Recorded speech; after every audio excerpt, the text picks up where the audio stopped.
అందరికీ జై భీమ్. నేను మీ ఆనంద్ మహాసేన. మొన్న జనసేన ఆవిర్భావ సభలో పవన్ కళ్యాణ్ గారు కొన్ని వ్యాఖ్యలు చేశారు. 40 సంవత్సరాలు కలిగిన టీడీపీ పార్టీని నిలబెట్టాం, మనం కూడా నిలబడ్డాం అని ఆయన గంట పదంగా చెప్తున్నాడండి. కానీ ఎప్పుడైతే ఆ మాటలు మాట్లాడారో అప్పుడు చాలామంది టీడీపీ పార్టీలోని కార్యకర్తల్లోనూ ఒక ఆందోళన కలిగిందండి.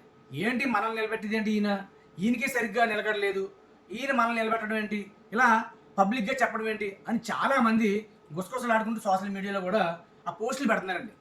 అయితే నిజంగానే పవన్ కళ్యాణ్ గారు మాట్లాడాలనిపించింది. 40 సంవత్సరాలు కలిగిన పార్టీని మీరు నిలబెట్టారా?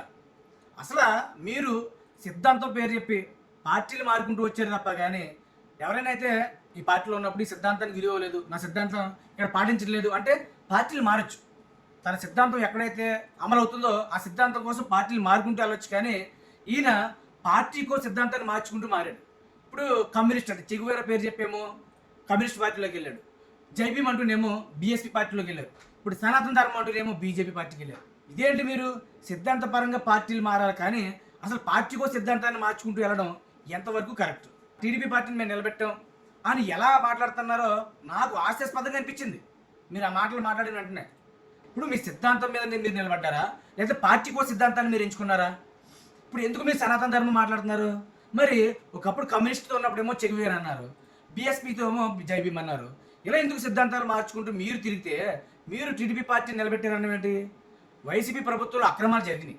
ఈ అక్రమాలని ప్రజలు తట్టుకోలేక ఖచ్చితంగా దీనికి బుద్ధి చెప్పాలని డిసైడ్ అయిన తర్వాత మీరు టీడీపీ పార్టీ వెళ్తే మనం ఎంతో కొంత భాగస్వాములు అవుతామని వచ్చారు తప్ప కానీ టీడీపీ పార్టీ 136 స్థానాలు గెలిచింది, మీరు కేవలం 21. ఆ పార్టీ ఓట్లతో మీరు గెలిచారు, అది మర్చిపోవద్దు. అసలు మేము పార్టీని నిలబెట్టాం, ఇప్పటికీ మేము నిలబడ్డాం, ఇప్పటికైనా మేము నిలబడే చేస్తాం. ఏంటి వ్యాఖ్యలు? హాస్యాస్పదంగా అనిపిస్తుంది.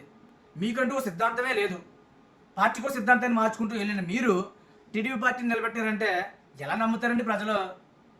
మొన్న డిప్యూటీ సీఎం పదవి కోసం లోకేష్ గారికి ఇవ్వాలని టీడీపీలో కొంతమంది ఆశావాహకులు దాన్ని బయట పెట్టడం జరిగింది.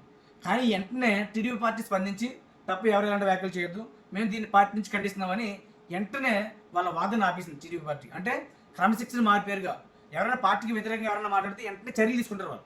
కానీ మీకు కనీసం నాగబాబు గారు అలా మాట్లాడుతుంటే కనీసం ఖండిస్తున్నాడు ఒక మాట లేదు. మీరు అంటే క్రమశిక్షణ కలిగిన పార్టీని మీరు ఎటువంటి క్రమశిక్షణ లేని పార్టీ నిలబెట్టిందంటే ఎలా నమ్ముతారండి ప్రజలు?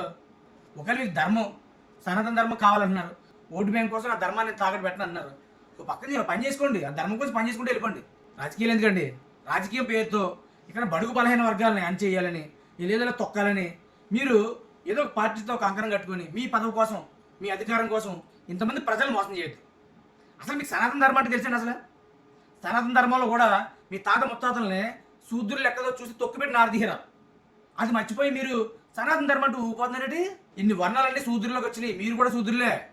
మీరు ఇంకా ఆ శూద్ర జాతిలో పుట్టి గుడి మెట్లు కడుక్కుంటూ వచ్చారు, కానీ గతంలో మీ తాత ముత్తాతల్ని గుడి మెట్లు కూడా ఎక్కడం లేదు సనాతన ధర్మం పేరు చెప్పి.